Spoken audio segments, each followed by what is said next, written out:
Abílio Fazenda, sou funcionário do Ministério da Administração Estatal e Função Pública e antes de ir ao Ministério da Administração Estatal passei pelo setor da educação como docente. E em 2017 e 2018 tive a sorte de ter sido integrado no grupo que ia fazer nível de mestrado na Coreia do Sul e fui bolseiro da COICA em Moçambique. Então, hoje o que pretendo partilhar convosco é sobre o efeito da setorização da estratégia de desenvolvimento dos recursos humanos versus desempenho dos funcionários no setor público. Dizer que a problemática do desempenho no setor público é muito questionada hoje, quer seja a sociedade ou outros setores questionam sobre o aspecto de desempenho dos funcionários no setor público. E tive a intenção de querer perceber quais são os fatores que podem estar por detrás, quis perceber quais são os possíveis fatores que possam estar por detrás da tal percepção que a sociedade hoje tem, que os setores têm. Então, essa pesquisa decorreu de maio de 2018 a 2019, justamente para tentar perceber quais é que foram as nossas percepções nessa pesquisa ou nesse estudo. Que o efeito ou a significância dos estágios da estratégia de desenvolvimento recursos humanos ainda são discutíveis ao nível do setor público, mas podemos explorar ainda. Provavelmente esta abertura tem a ver com o único setor pelo qual a pesquisa foi realizada, pelo qual nós tivemos os funcionários que participaram para responder o questionário e a análise do dado que nós queríamos.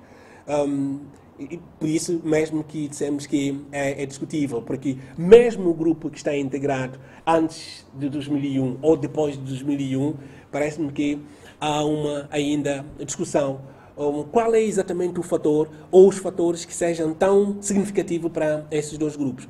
E nesse estudo mostra existir uma forte correlação entre a formação, não é, através da função mediadora da motivação, e a função moderadora da liderança transformacional. Quer seja, a percentagem ou os valores que nós tivemos na análise que nós tínhamos, significa que, ao nível do setor público, sobretudo no setor onde é que nós fizemos o estudo, que é o Ministério da Administração Estatal e Função Pública, existe lá líder transformacional, seja ela ativo ou não aplicar este estilo, este modelo, mas está lá. Provavelmente não haja ainda uma reflexão para olhar com outros dados estatísticos a partir de uma percentagem, se de facto é visível. Mas o estudo mostra-nos que existe lá esse estilo de liderança e em algum momento modera esta função para o desempenho do funcionário. E não só, a formação e desenvolvimento da carreira são duas variáveis mais privilegiadas pelos funcionários integrados antes de 2000. Não, desculpe, aqui houve uma falha. A formação, tanto como o desenvolvimento da carreira, são duas variáveis privilegiadas pelo grupo que entrou antes de 2001 e aqui tem uma pequena falha, aqui after, mas acabamos de não corrigir o aspecto after. Devia ser depois de 2001, ou seja, o grupo depois de 2001 privilegia a questão da formação e privilegia o desenvolvimento da carreira, diferentemente do grupo que está integrado no setor público, no setor que nós estudamos, privilegia mais a questão da formação e não olha para o desenvolvimento da carreira. Pode existir outra explicação, pode existir outros fatores que estejam por detrás, provavelmente da idade, como já dizíamos anteriormente. Quando for a verificar que a maioria dos funcionários que deram suas respostas tem acima de 53 anos e muitos deles têm acima de 18 ou mais 20 anos de experiência. Provavelmente essa pode ser a explicação que possivelmente não estejam interessados hoje para o desenvolvimento da carreira, mas sim a formação, diferentemente do grupo que foi integrado depois da introdução da reforma em 2001.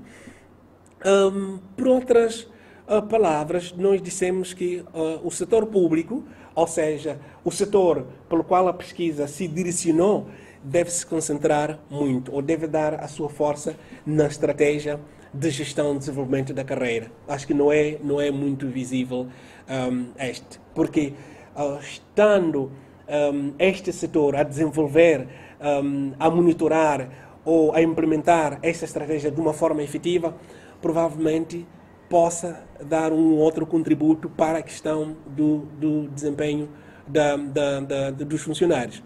E não só, também trouxemos um desafio para os próximos pesquisadores, ou mesmo a continuação desta pesquisa num outro nível, que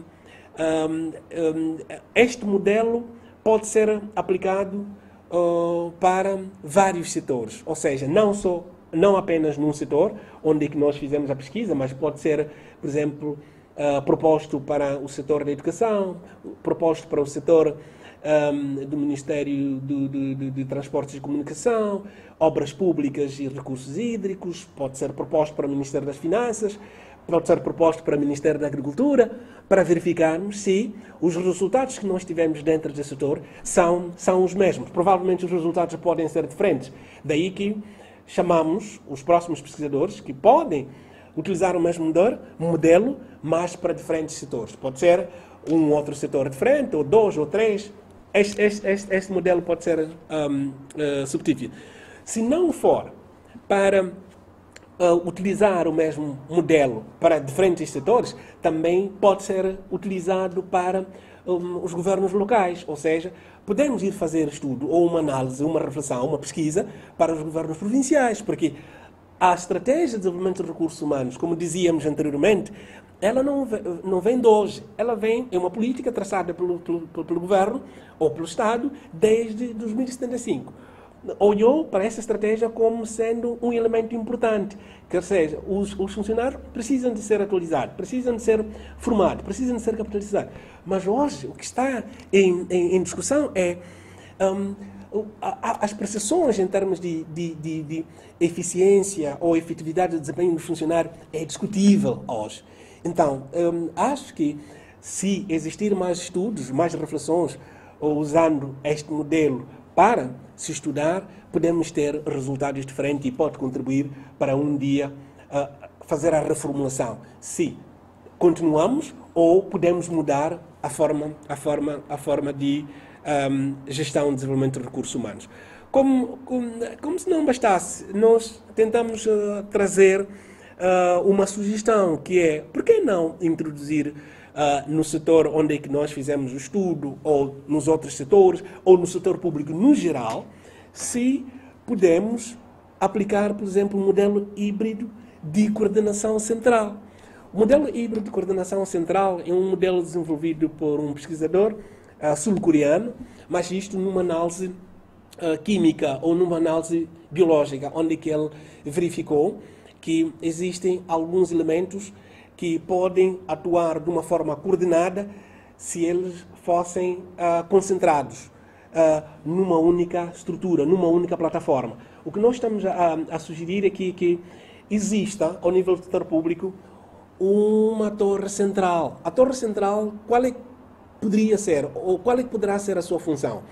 É coordenar a estratégia de gestão de recursos humanos e olhar para a questão do desenvolvimento de recursos humanos, estudar as necessidades ou refletir sobre as necessidades e não só propor medidas para que aqueles que olham para desenho ou análise ou avaliação das políticas públicas poder ver se a partir dessa entidade que faz avaliação, reflexão, monitoria da estratégia de reforma pode não sei se seria a aconselhar ou mesmo sugerir ao governo para a melhoria